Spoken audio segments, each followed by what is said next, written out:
revolusi ilmiah Eropa tahun 1500 sampai 1700. Proses sekularisasi atau tercabutnya kekuasaan agama dalam struktur sosial politik yang memungkinkan sains lepas dari institusi agama selalu dikaitkan dengan revolusi ilmiah. Sama-sama telah kita ketahui bahwa peran agama sebagai lembaga yang sangat dominan dan hegemonik di Eropa selama era Renaissance pada abad ke-16 dan 17.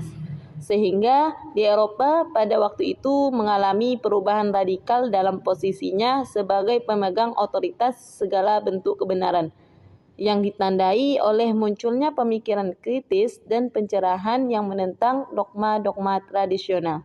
Revolusi ilmiah adalah masa saat gagasan baru dalam bidang fisika, astronomi, biologi, anatomi manusia, kimia, dan ilmu pengetahuan lainnya. Itu berkembang dengan pesat dan menjadi dasar ilmu pengetahuan modern. Menurut catatan-catatan, revolusi ini dimulai di Eropa dari masa Renaissance hingga akhir abad ke-18, periode yang dikenal sebagai abad pencerahan. Proses sekularisasi atau tercabutnya kekuasaan agama dalam struktur sosial politik yang memungkinkan sains lepas dari institusi agama selalu dikaitkan dengan revolusi ilmiah. Sama-sama telah kita ketahui bahwa peran agama sebagai lembaga yang sangat dominan dan hegemonik di Eropa selama era Renaissance pada abad ke-16 dan 17, sehingga di Eropa pada waktu itu mengalami perubahan radikal dalam posisinya sebagai pemegang otoritas segala bentuk kebenaran, yang ditandai oleh munculnya pemikiran kritis dan pencerahan yang menentang dogma-dogma tradisional. Tokoh-tokoh penting Renaissance. 1. Dante Alighieri. Dante mencapai puncaknya dengan menulis sebuah buku berjudul De Monarchia yang membahas kedudukan dan legitimasi Sri Paus. 2. Lorenzo Valla. Lorenzo Valla lahir di Roma pada tahun 1405 dan berasal dari keluarga ahli hukum. Salah satu ungkapannya yang paling terkenal adalah mengorbankan hidup demi kebenaran dan keadilan adalah jalan menuju kebijakan tertinggi. 3. Niccolo Machiavelli. Niccolo Machiavelli seorang filosof politik Italia, lahir di Florence, Italia pada tahun 1469 dan menulis buku berjudul De Libero Arbitrio atau Keinginan Bebas.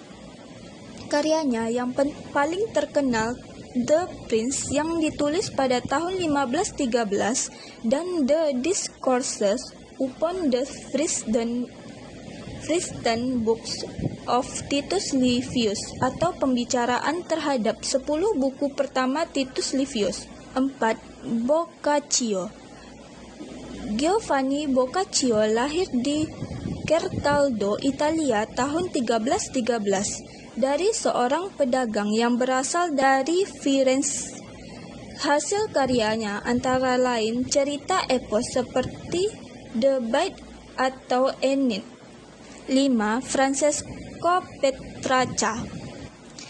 Dia lahir di Tuscan pada 20 Juli, belajar hukum di Montpellier sebelum pergi ke Universitas Bologna. Tetapi dia lebih tertarik pada seni sastra dan lukis. 6. Desiderius Erasmus.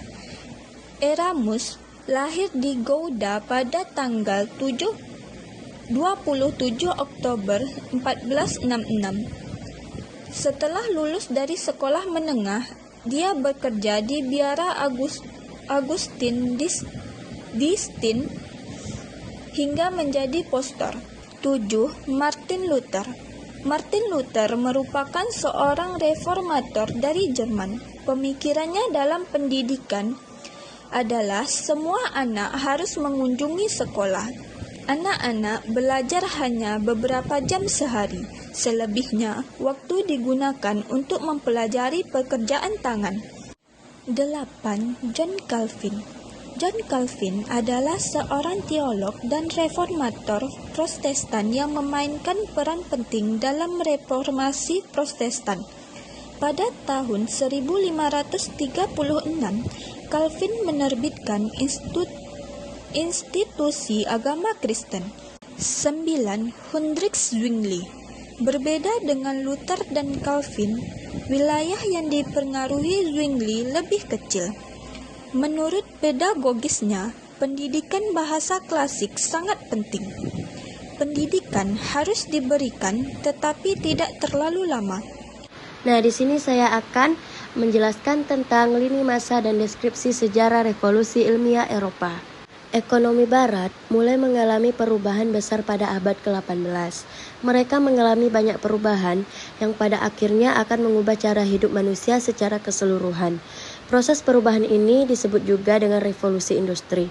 Penemuan baru memungkinkan penggunaan mesin untuk menggantikan tenaga manusia. Sel revolusi industri tidak tiba-tiba terjadi di seluruh dunia.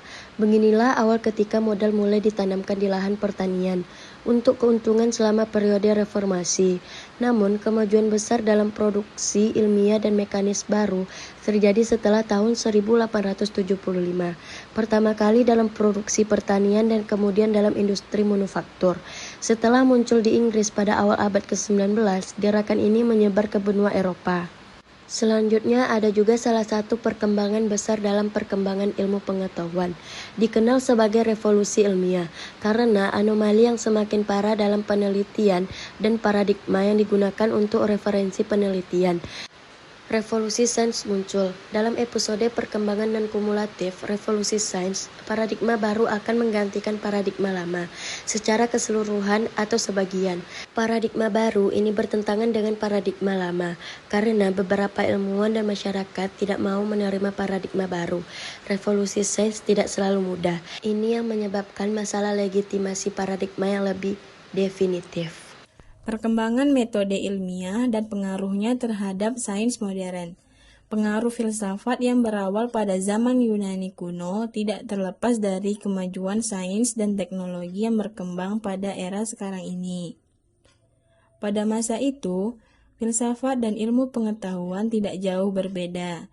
Pada saat itu, istilah filsafat digunakan untuk menggambarkan seluruh pola pikir dan hubungan antara pemikiran filsafat dan ilmu pengetahuan sangat erat.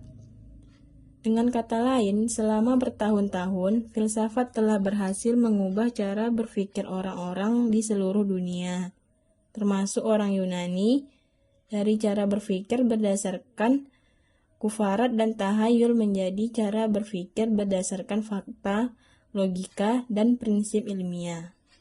Filsafat ilmu sangat berperan dan berfungsi dalam pengembangan metode ilmiah, di mana dalam filsafat ilmu seseorang dituntut harus mampu menghasilkan karya dan menciptakan hal-hal yang bermanfaat, yang berpedoman pada pengembangan cara berpikir filsafat keseluruhan.